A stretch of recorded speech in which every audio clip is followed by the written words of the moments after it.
Hi everyone, it's Pam with Silver and Sparkles, and I'm back with a requested tutorial on how I made this really fun fabric patchwork cover for my journal.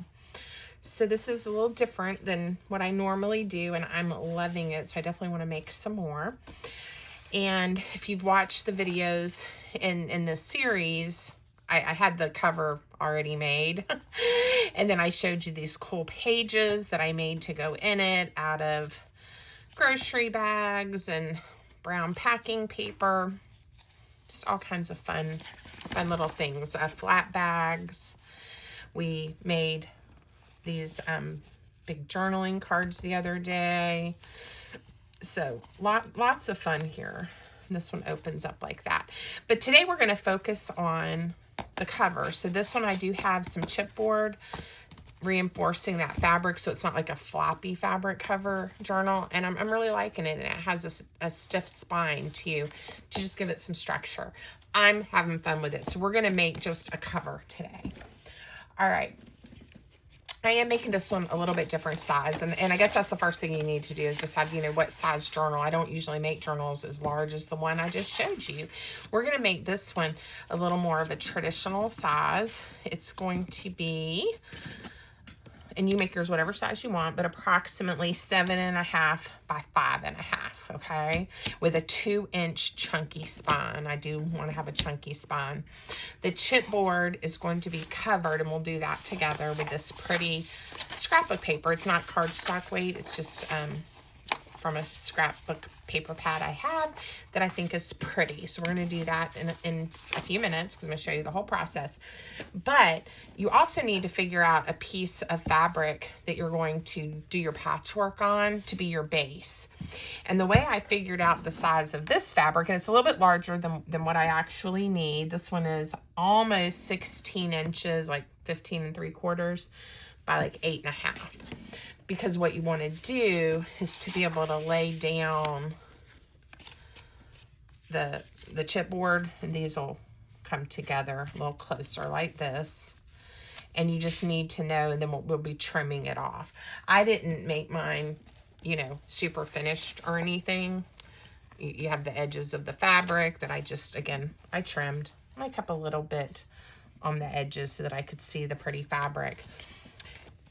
I am using a very pretty fabric, and I actually laid this. This is the part we're going to do our fabric collage on, so to speak. This is the side that actually will be inside. So most of this will get covered up, and it'll be like this with the pretty paper. And then I'll be trimming it off after I sew it all together. But all that'll make sense as we go. And I just wanted to give you an idea of what you need. So decide what size you want to make your journal, and then cut a piece of base fabric that you can do your patchwork on. My first one I just did it on a piece, I think, of a pillowcase, like just a plain fabric, and then I decided to back it with, actually with some of this. This was that fabric that was the window treatments at my aunt's house that my mother made back in the 90s. And so, instead of doing the layer and then sewing it all together, I'm just going to start with this piece of upholstery fabric that I think is pretty and has some colors that I like. And so we're going to get started. Now, I did go ahead and I tried to pull out some fabrics. I also grabbed this stack of squares that I thought might be pretty together. So some are upholstery fabrics, some are pretty thin, just cotton. This is part of that window treatment that's kind of thinner. So anyway, a little bit into maybe the fall color palette is what I'm hoping. All right, let me speak to one other thing before I start. I was just telling y'all how I don't like using Fabrifix on camera, but I am going to use it just to hold the pieces together until I sew them. I'm going to get it going here. On the one that I've been working on, I also used a few of the papers that I covered with the wax paper and the Mod Podge, and I love the feel and how they look on my journal, but I don't have any prepared for today. So we're going to skip that. We're not going to do that. I do think it gives it a really cool look and some structure. But this one is part fabric and part that wax paper. And there's a video on how to do that as well. Okay, so this is Fabri-Tac, just in a Sugar Bell bottle. And I'm going to use it to help hold my pieces down before I head over to my sewing machine. And I have no idea what I'm gonna do here, but I'm going to just start and we'll see how far we get. Too many stripes. I definitely, this is really thick, kind of upholstery fabric too. And I don't know, maybe this one, we'll cut a piece. Now, I could get out my pinking shears. I have them right here, since these edges already have that, and there's some paper there, but I don't think that'll matter.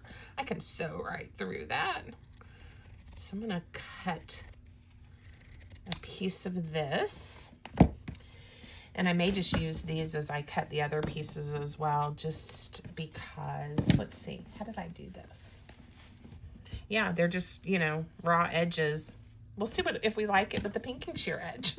If you don't have pinking shears, obviously it's not necessary. I didn't use them last time, but something I remember my mother used a lot when she sewed. And I usually just use mine on paper. Let's get a piece. I'm gonna just have some random size pieces, and I'm just gonna start laying them down. Probably should have cut a few of these little stray strings off before I got started. I don't want to get them caught up in the glue or my sewing machine later, but okay. So, and I don't have to worry about everything being right to the edge perfect, because I know my fabric is a little bit bigger than what I need. So again, I'm just going to cut some random size squares, rectangles, and kind of start laying it down. And then I'll start adding some glue. And I'm not going to worry that all the edges are the pinking shear edge. Again, you can make some decisions if that's important to you or not. I really like this fabric. It's kind of thin, so one of the things I want to look at is how does it look if you see through it onto this fabric. So it's sort of like the same thing that I love to do. I think that looks okay. That I love to do when I collage with paper, right? Is I just kind of start getting pieces. I'm going to cut this frayed edge off and laying it down.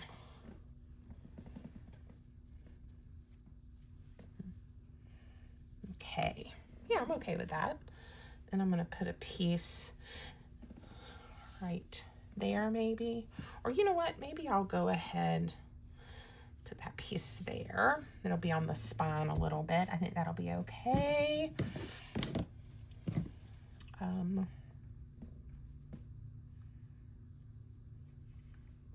Let's see, I'm gonna put this piece here, and let's get a piece of this one with this flower. And while I'm cutting, we'll go ahead and cut a piece of this one to have kind of a solid or a neutral in here.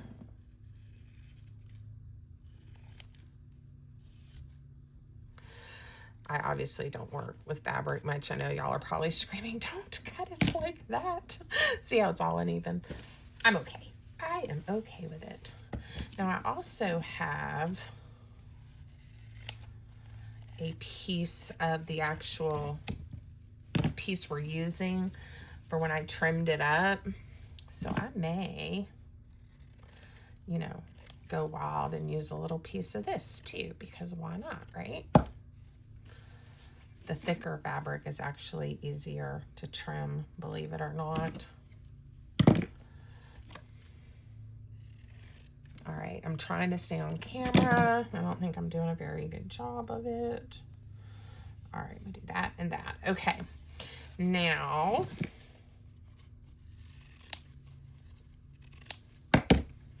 another thing to think about when you're doing this is going to end up being the front cover. This is going to end up being the back cover. And I'm kind of thinking I want this on the front cover somewhere. And so I'm gonna rearrange it. Here we go. Maybe we'll put this down here.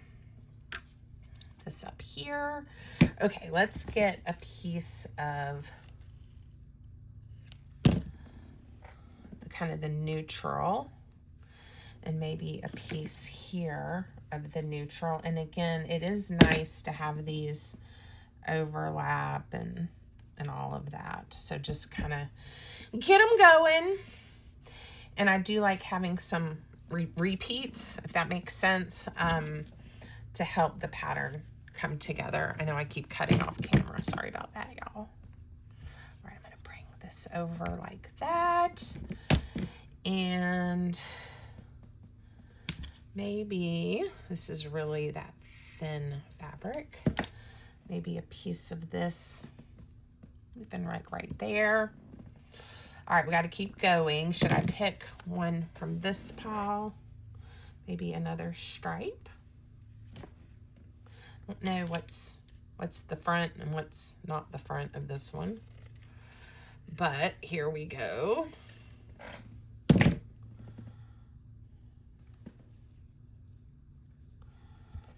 And I think I'm going to make this one a little more narrow so that, again, I said I wasn't going to worry about this, but I'm really liking it now. We'll see when I actually sew it if I like it as much as I think I'm going to like it. Maybe that piece there. And then let's do something like that. We'll bring this over like that. Okay, and I want something maybe a touch larger, maybe even a piece of this. And here I go, off camera. It's hard when my workspace is here that y'all are able to see, but it'll all work out.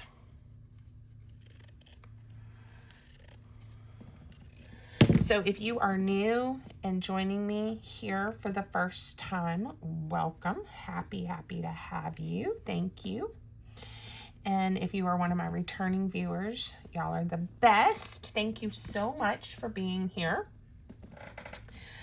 And let's see, what else do I want to say? If you like the content, please make sure you give the video a thumbs up and you subscribe to my channel, and please leave me a comment so that I know you're out there and enjoying what I'm doing. Yeah, that's what I hope you'll do. Okay, we're getting close. I still need two little pieces there. Maybe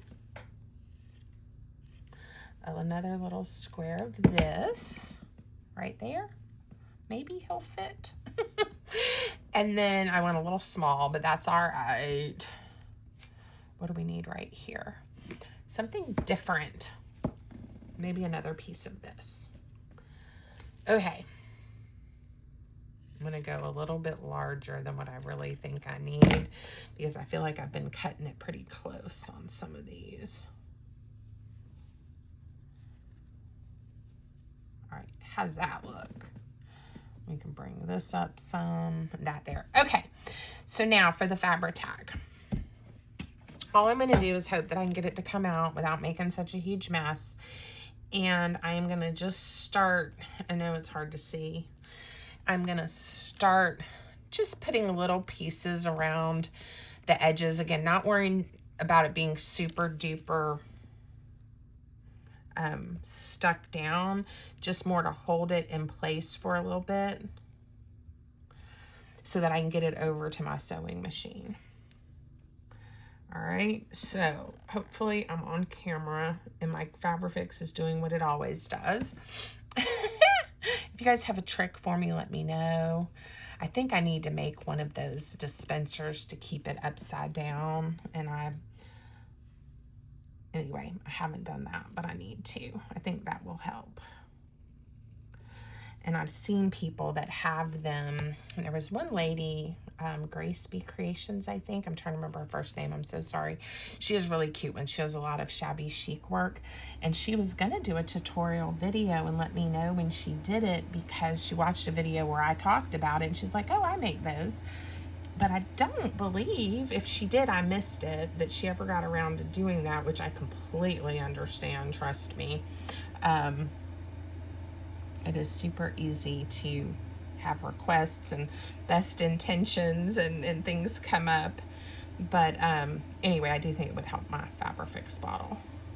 Okay, so again, I hope you see, I'm not trying to have this be like the permanent, this is how it's gonna be stuck down, but more just keep it there in place fairly well until I get it sewn. Whoa, that was a big blob. So we will spread it out a little. And luckily that big blob was on a piece of this upholstery type fabric, which will help it not be so gummy through there, hopefully. All right, I'm getting there. And again, I don't have to worry about this being all the way to the edges and things, because I know my journal is a little bit smaller than the piece of fabric that I started with. And then sometimes I do go ahead and just lift them up. I want to make sure that everything's gonna fit where I want it. And I'm hoping, and I think it did with the other one, where you see the Fabrifix do that. Like it was doing it with this one, and now you don't really see it, especially like the pink. So I'm hoping that'll be okay. If not, I'll put a doodad. I'll put something over that at some point, a piece of lace or something cute and pretty if we need to.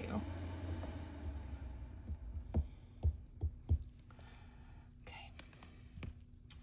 All right, I'm getting pretty close. Now, those of you who have been with me for a while know that I do not do videos at the sewing machine. I don't know how to do that. I don't know how to set up my camera to do that. But what we're gonna do next, while I let this just kind of sit a little bit, is I am going to cover the chipboard. It's not hard, and I do a lot of that kind of covering in my videos for you guys when I'm making journals, but we're gonna cover that. And then I'm gonna stop the video and I'm gonna go sew all this together and then come back to show you what it looks like and kind of talk through it some more. And hopefully I'm going to figure out how to merge the videos into one. I'm trying to learn something new. I tried that a few weeks ago and it did not work. But I'm going to try again. If it doesn't work, I will just post a second video, right? I mean, there's always a workaround, right? So that is the plan. And again, I hope I did enough here to just hold this together so that I can get it to my sewing machine. Whoa. And I think it will look good. I like the colors. And I think it's going to be fun. It just, for me, this Fabrifix takes a while to grab hold, and my fingers are getting sticky, which is making it pull back up. All right, hopefully we're okay. What I may also do, I don't know what's happened to all of my pins. I'm going to stick a couple of pins in here too, just to help a touch. Like that just moved on me. And I guess I could have done that for all of these, but let's just put a few in to try to hold it together a little bit. So it doesn't seem to be doing exactly what I want it to do. And I remember the other one, I really piddled around with it too. You know what? I think I want this to be over those layers. All right, so this is how I do it. There might be a better way for those of you that, you know, sew more often than I do. But I am gonna lay it on the machine and I'm gonna try to go around each square and everything, or rectangle, to help, well, to hold it all down. And it also makes it look really cool, I think.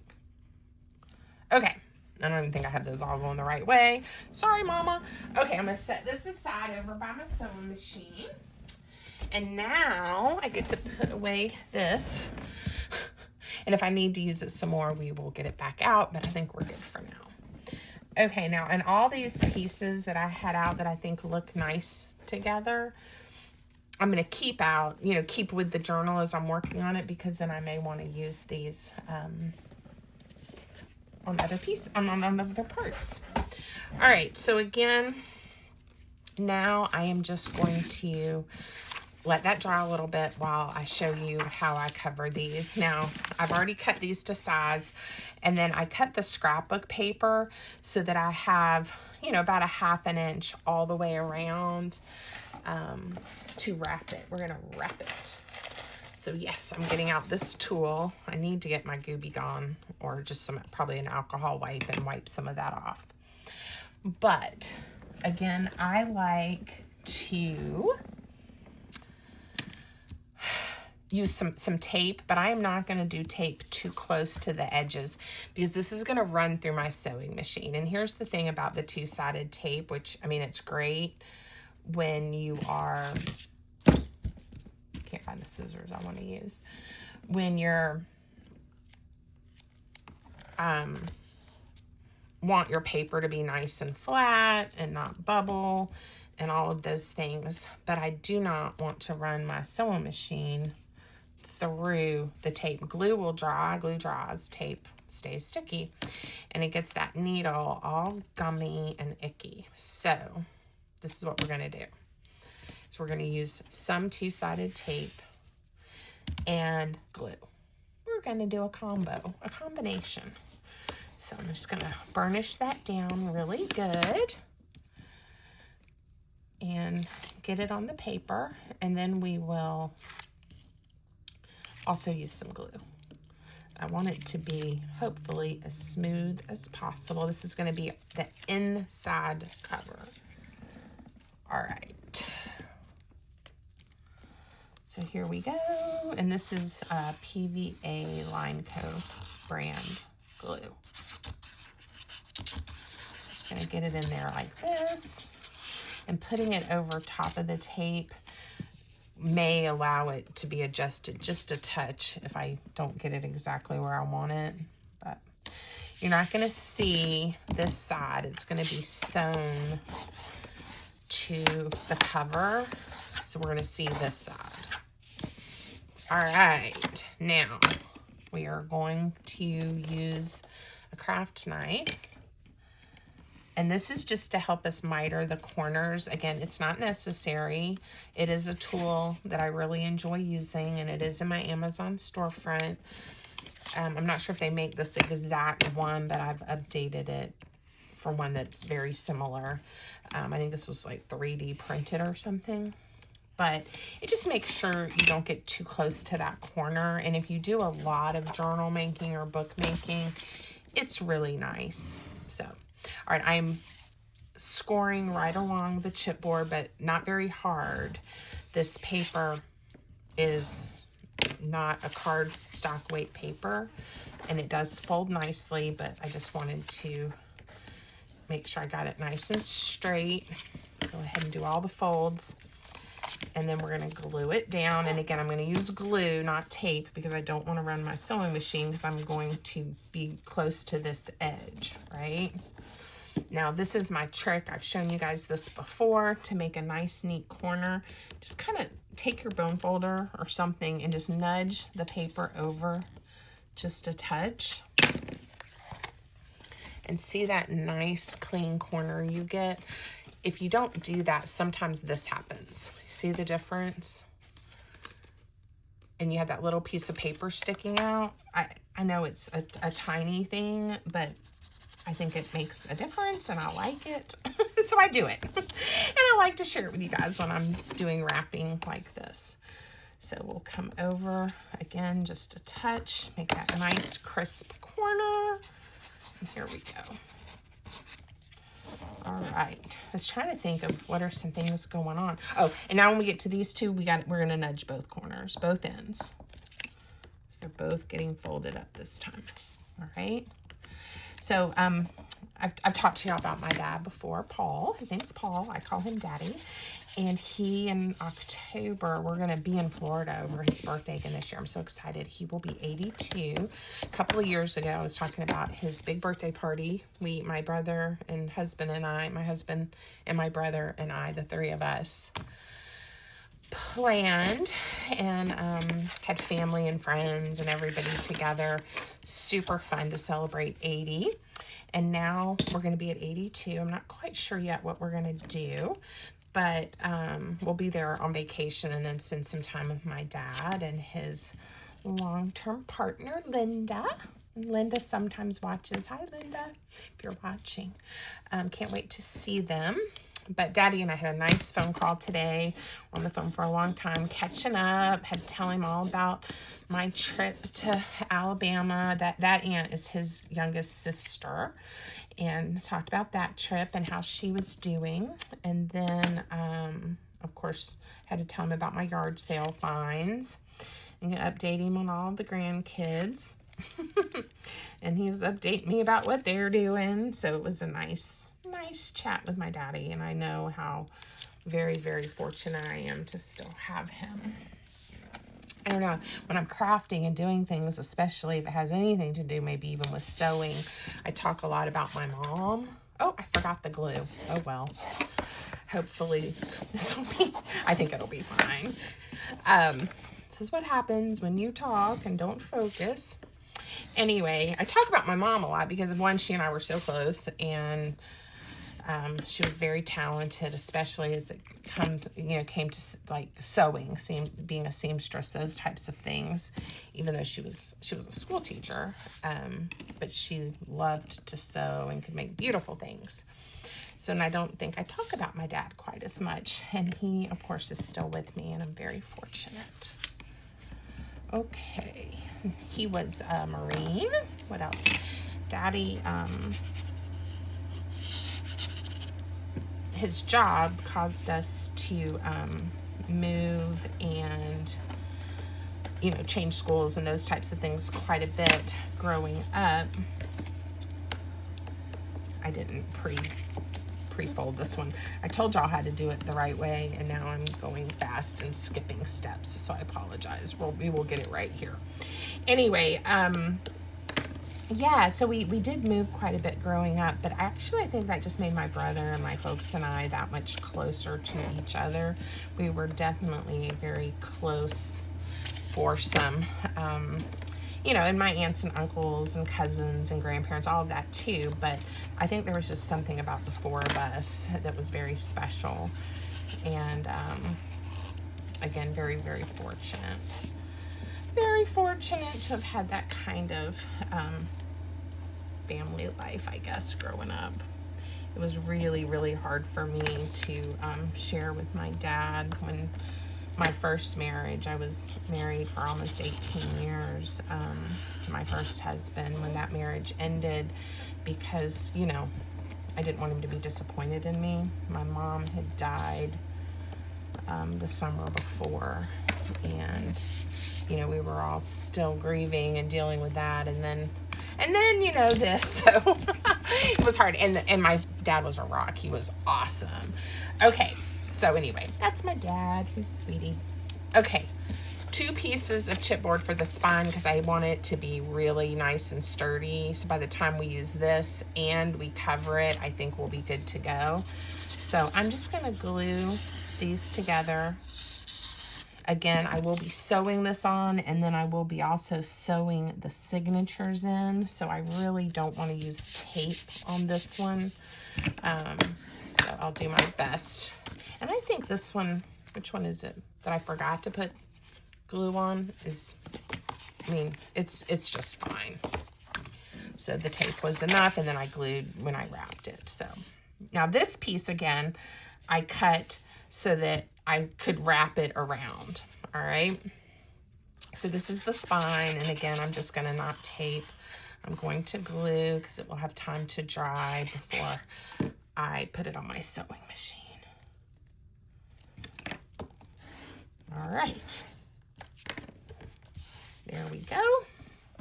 I think I'm gonna cut, well, no, I'll go ahead and score it, and I'll have to wipe the glue off of my little bone folder here. Okay, now we will use this tool.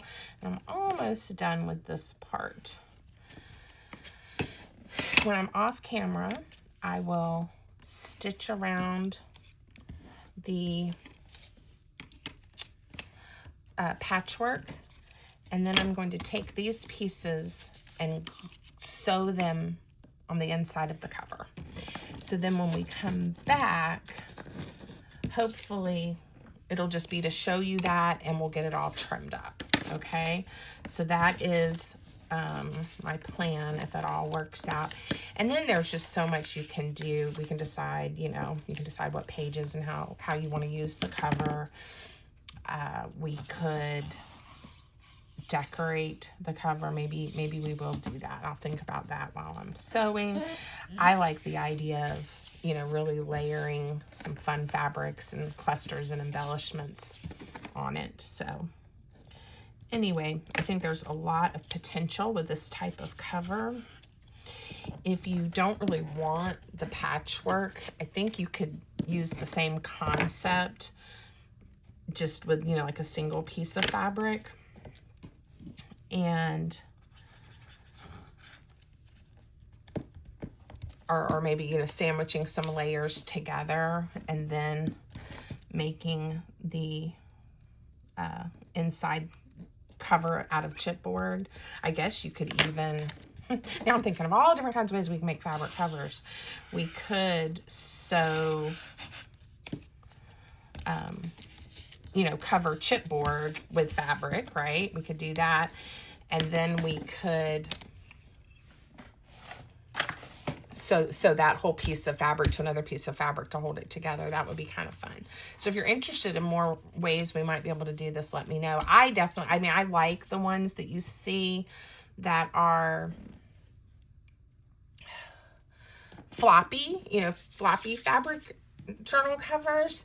I just think I want a little more structure to mine. And I haven't, maybe, you know, a lot of other people are doing that. I just hadn't really seen it. So I came up with this, and I hope you like it.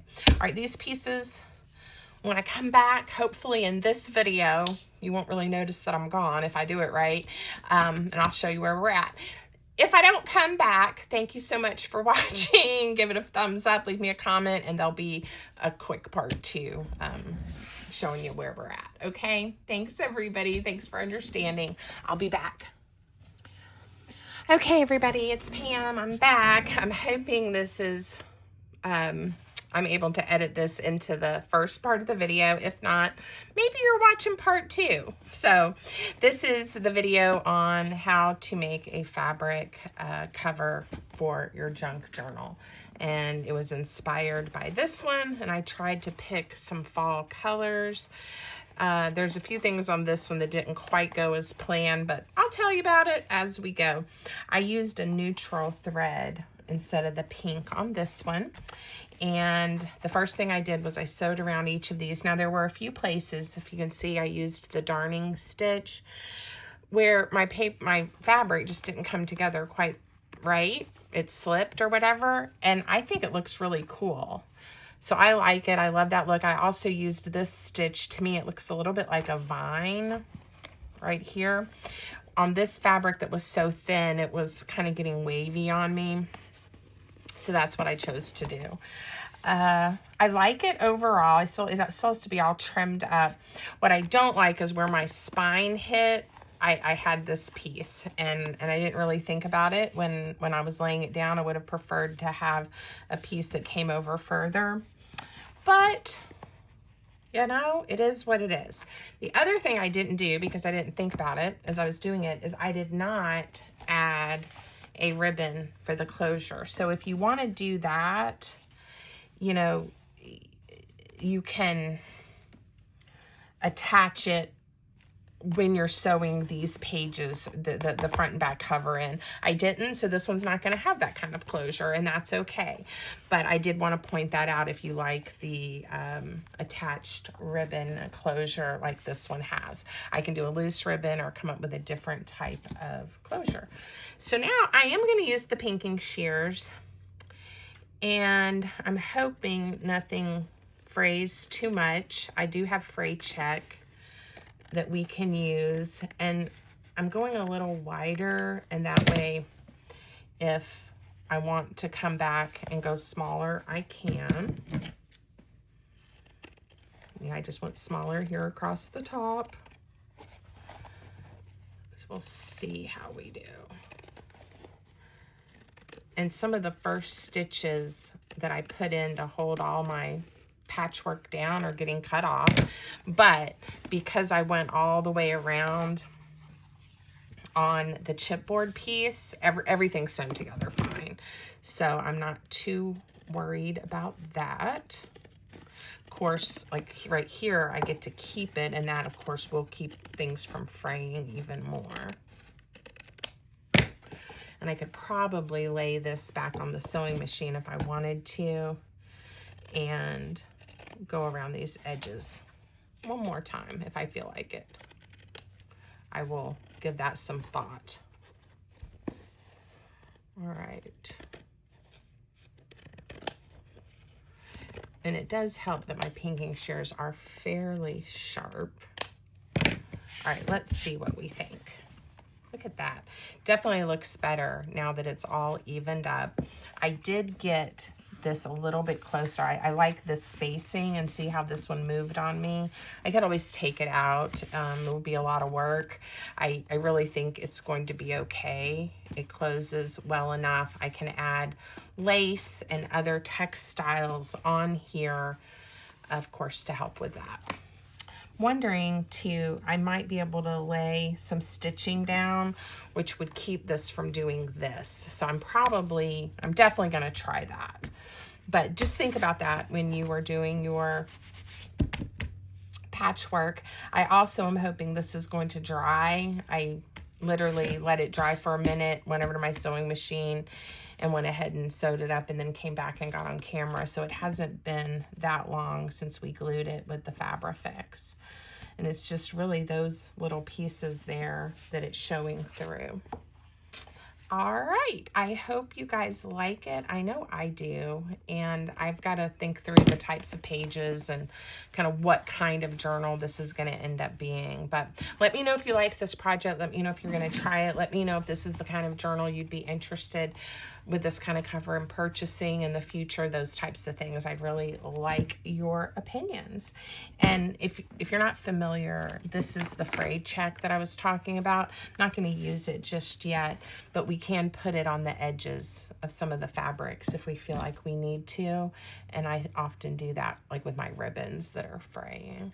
So, okay. I wish I had done one of the fun stitches on this piece too. And I can if I don't mind it coming through my cover. I think I'll probably just put something over top of it at some point. All right, there we go. Cover made with fabric. Thank you guys. And until next time, have a great day. Hey, it's me again. Look, it made such a huge difference. Look at that. Just by stitching it down. And again, I used what I think is called the darning stitch. And inside, you don't really even notice it. It was just right along this edge. I guess it goes like this. And it will be hidden when I sew the signatures in. You're not even going to notice that. So glad I did that. That worked great. Good to know for the future, right? Okay, I'm happy with it. This time, goodbye for real. Thanks, y'all.